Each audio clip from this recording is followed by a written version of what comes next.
here we are on cut day, and it looks like Deshaun Watson's going to be a Texan. And as all of those moving parts are moving around and everything going on in New England, it is now time to bring the man of the hour, certainly from the weekend, the senior NFL reporter of Yahoo Sports, Charles Robinson, here on the Rich Eisen Show. How are you doing, Charles? Doing well, Mazel Tov. Thank you, sir. Thank you. Very popular in Miami these days.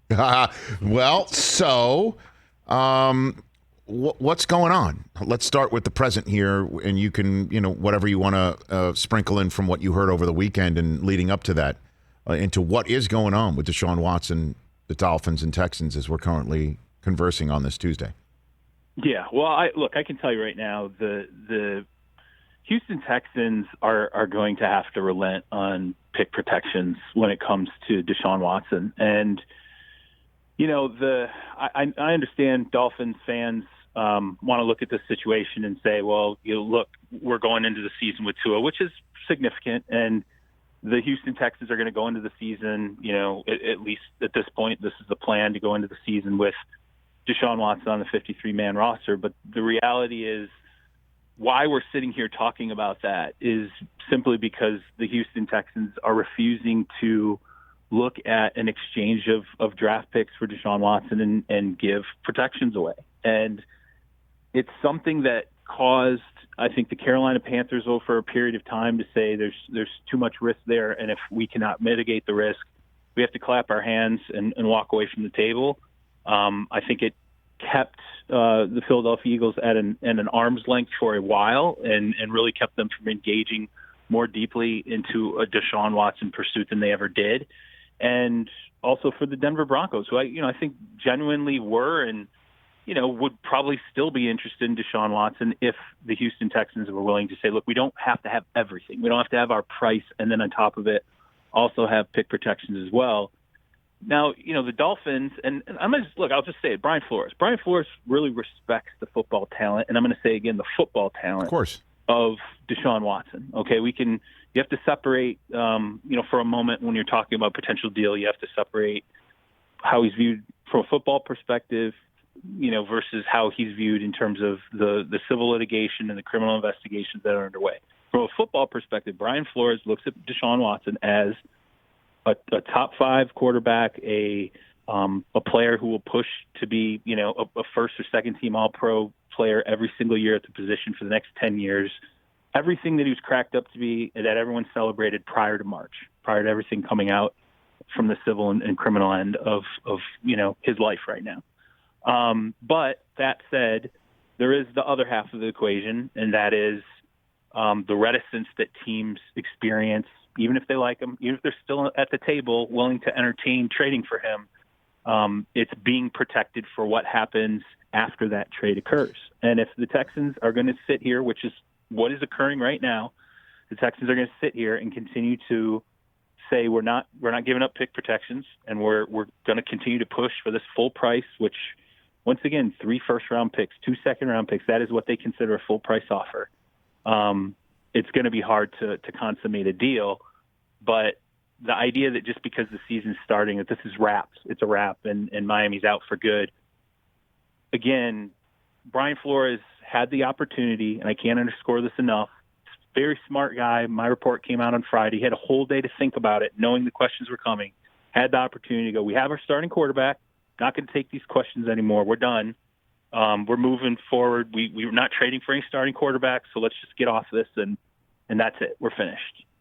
Didn't happen. And I know, people are going to say that's not proof of anything, but I've covered the league 20 years. Rich, you've been around it forever. I mean, we've seen this happen before, and there is an economy of language that matters, and coaches, and Flores is a very bright guy, could end this any moment he wants to.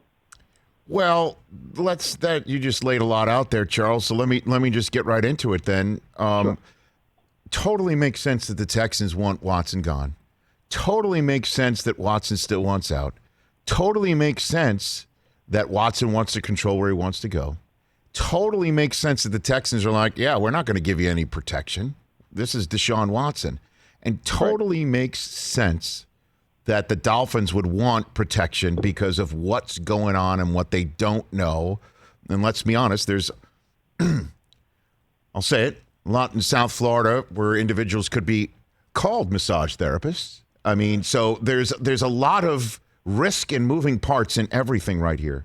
But on what planet does everybody think this sort of thing is going to be pulled off where everybody gets what they want a week and a half before the season? Why even attempt it? Why even attempt it? Let's remove the Texans side because they want him off.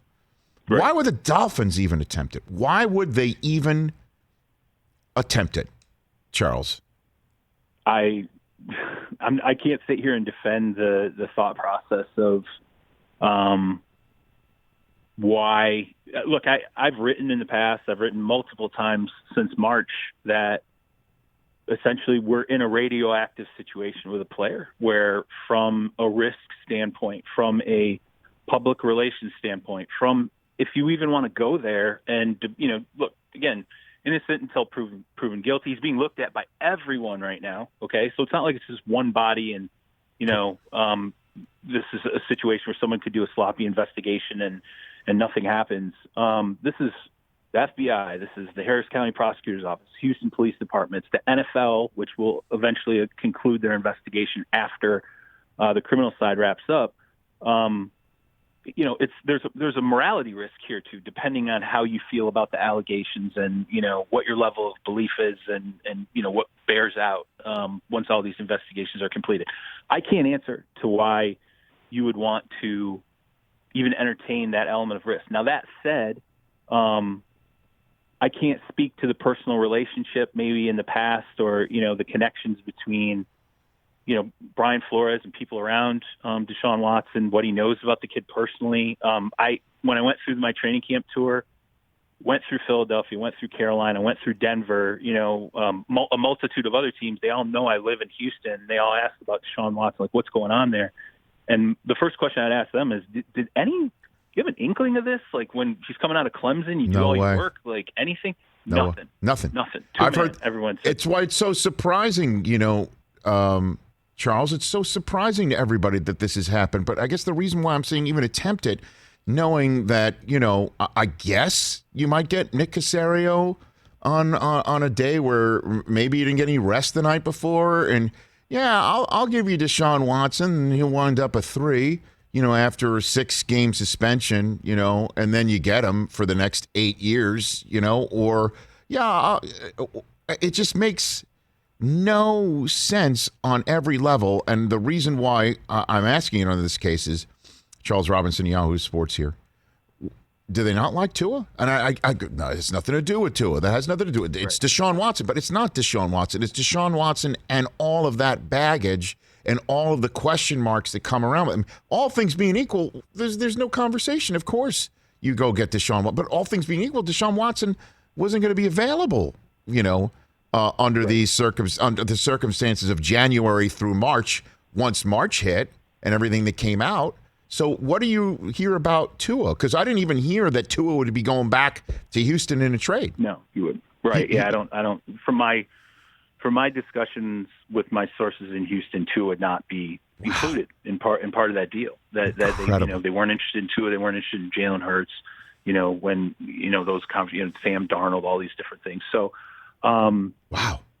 I can't speak to, what specifically, the evaluation is internally in Miami on Tua. Although I can say that there's no question in the minds of the decision makers in Miami. He's taken the steps that they expect. They drafted him to improve. To every how it is. You draft a kid like that, it's not going to be perfect, and everybody's not going to be.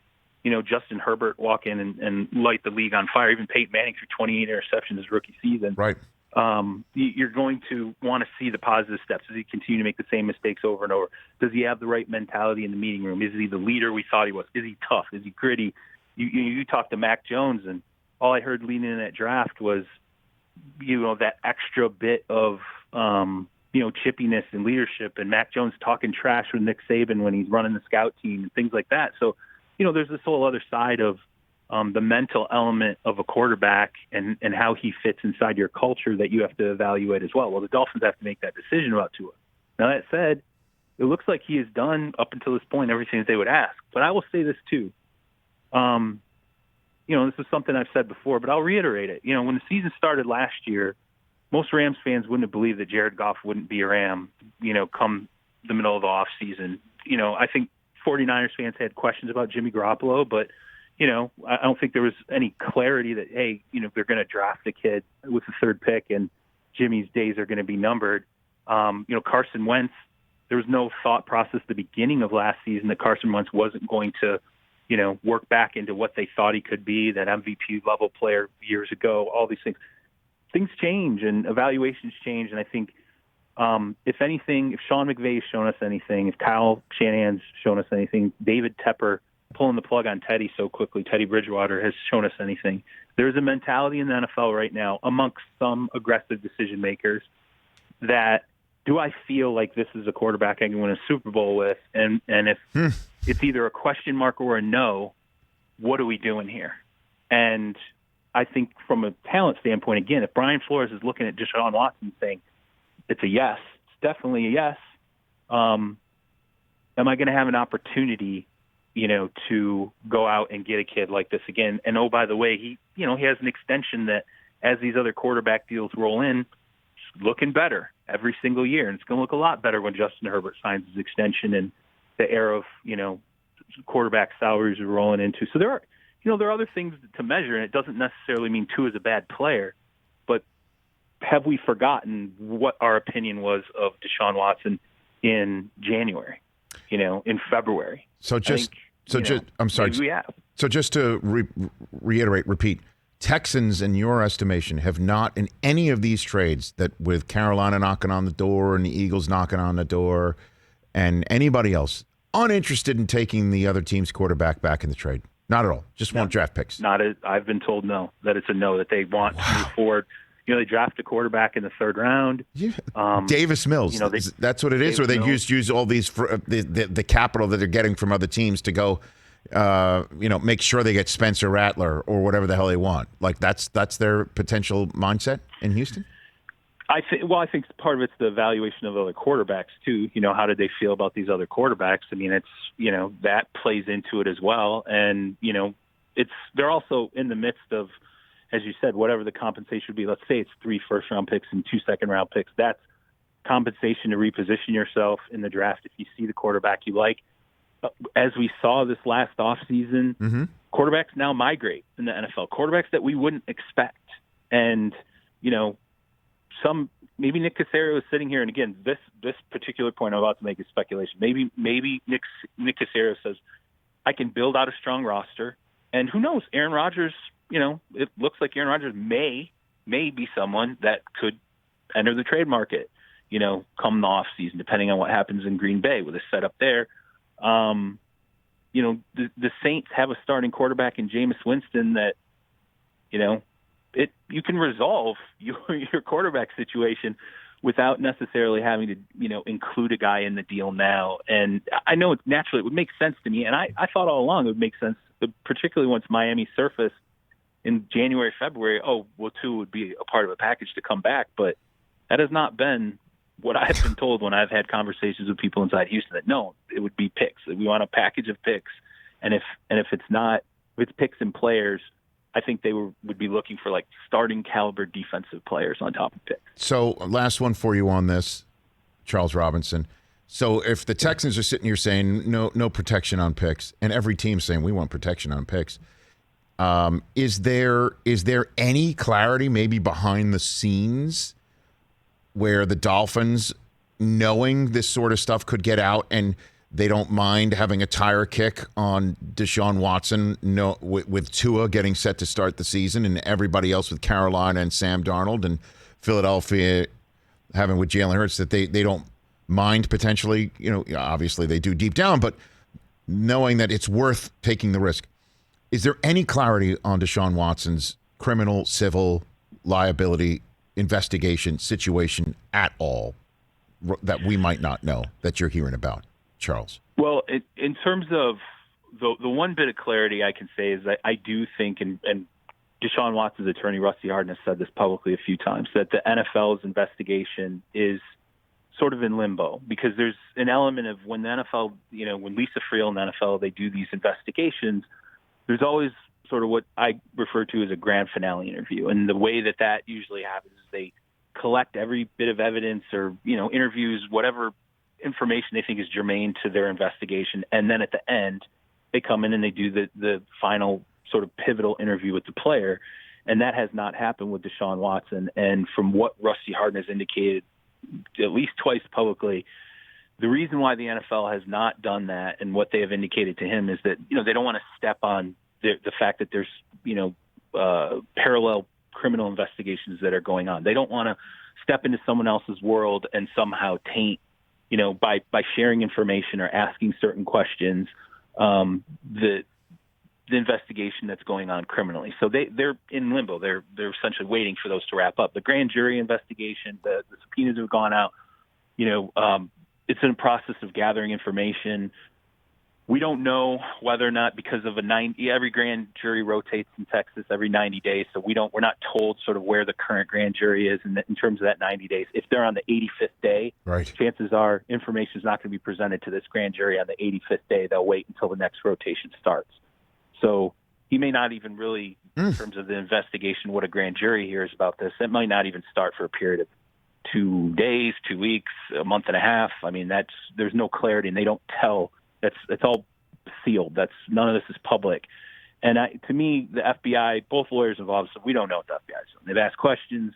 They're not telling us anything. They're not tipping us off to anything other than the questions they ask. We have no clue the depth of it, how long it will take, or if there's ever anything that's going to happen. I think Rusty Hardin probably put it best when at one point he said, it could just end. We don't even know. They never tell us. They're not going to tip us off to it. So, and I think the Houston Police Department is really that the alleged victims who have spoken to the Houston Police Department, that's all going to be tied into the Harris County Prosecutor's Office. So from a criminal aspect of it, it could be months and months, and again, the fact that the NFL did not choose to put him on the exempt list right, is a fairly clear indication that the NFL says what we have now in front of us, it does not rise to the level of us making that decision, and that's where we stand. So then he's going to be on the 53-man and what, like the third quarterback inactive, not dressed, just tell him to go home, pay him until that's how Deshaun Watson's 2021 season is going to be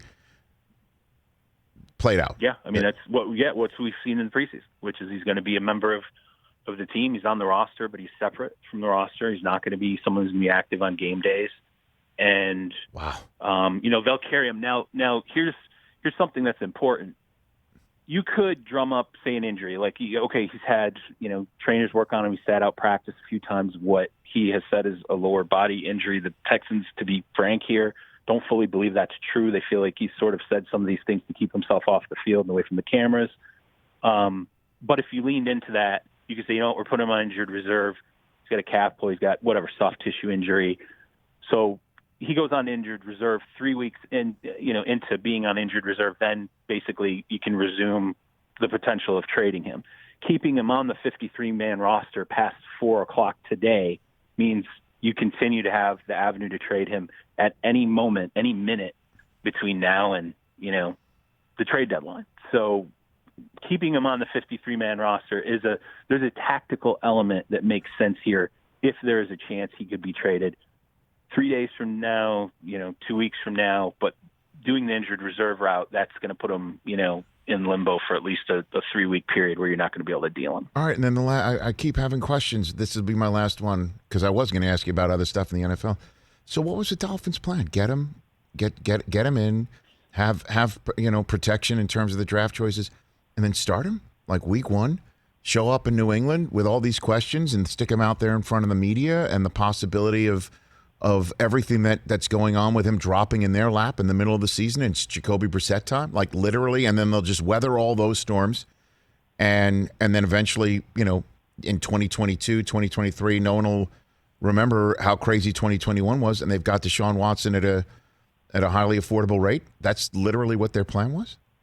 That's it? Well, the answer, there's actually the question, at least in the immediacy, I think the questions even go deeper than that because remember, this is a guy who's not practiced, at least, not in the in the typical sense of how a quarterback practices in the preseason. So it's not like he's been out there throwing balls. He hasn't played in preseason games. He hasn't taken part in joint practices. So there's the fitness level. Like, is he ready? Would he even be ready to step out and start throwing a ball immediately? If he wasn't, and Tua is still on your roster, that means Tua starts the season as a starter, and then all of a sudden you switch to Deshaun Watson when he's ready. Wow. Doesn't seem, that to me seems, trust me, the timing of this, like, I get it. People, it's not like I ignore the question. Like, people have great questions. It's not like I don't have those questions too. Right. I know. And then, but again, we don't know. I don't know personally what work behind the scenes the Dolphins have done in terms of speaking to the league office, speaking to Roger Goodell, doing their own work on what, the allegations are, how this could run its course criminally, and then also the league investigation. And, every general manager I spoke to who's involved in this has spoken to Rusty Hardin. And I can tell you this, Rusty Hardin, that's Deshaun Watson's attorney, has maintained from day one with, like, unequivocally, the guy's innocent. I'm going to show you he's innocent. We're going to go to court and show you he's innocent. They want to settle, and we are demanding that if we do settle, there's no NDA. So we can talk about how all this went, the money, everything. We want everything transparent. And then you have to ask yourself, okay, so if he's saying that and the Dolphins are doing their own brand of work, how do we know what the Dolphins have found? I mean, what if Brian Flores says, I know the kid. I know the kid's background. We've done work on him, all these different things. Maybe I believe that he hasn't had his day to talk about what's happened, the allegations, and let this whole thing unfold. Maybe there's a feeling internally there that people could feel differently about this 6 months from now than they do today, once things start to sort of unfold either in front of a grand. Here, this could change dramatically. People really need to understand this. If this goes before a grand jury, okay, if a grand jury sits here and says, we're not indicting, we're going to do what's called a no bill, which is we don't have any charges for him to plead to. To be indicted would mean he instantly would have to plead to whatever charges the grand jury comes up with. If the grand jury comes back and says, we have a no bill determination, that means we have nothing for you to plead to. There are no charges here that we are advancing for you to plead to.